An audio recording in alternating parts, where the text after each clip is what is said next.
whom na whose bazita relative pronouns. Ibi ngibi byose bikoreshwa iyo tuvuga ku muntu. Who tuyikoresha iyo tuvuga umuntu wakoze igikorwa runaka.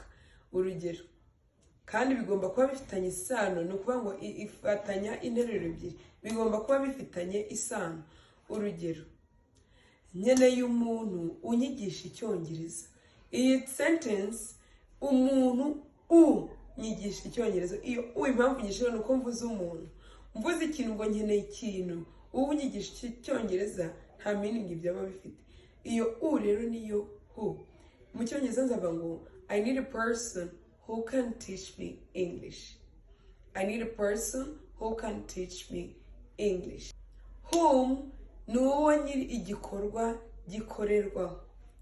Urugero nshatse kuvuga ngo nahamagaye uwo wambwiye guhamagara. I called a person whom you told me to call. Whose rero igaragaza umuntu n'ikintu cye, igaragaza nyiri ikintu.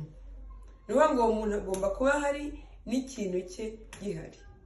Mu Kinyarwanda iyi sentence ishobora kuba idakunze gukoresha cyangwa se nta sense ifite, ariko mu Cyongereza ho irakoreshwa. Urugero, nkeneye umuntu uw'imodoka ye ari umutuku.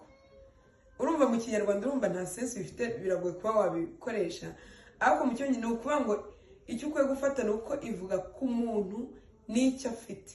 Unkeneye umuntu, uwo ni umuntu, uw'imodoka ari umutuku, imodoka y'umutuku. Urumva icyo ni iki? Zavuga ngo I need a person whose car is red. I need a person whose car is red.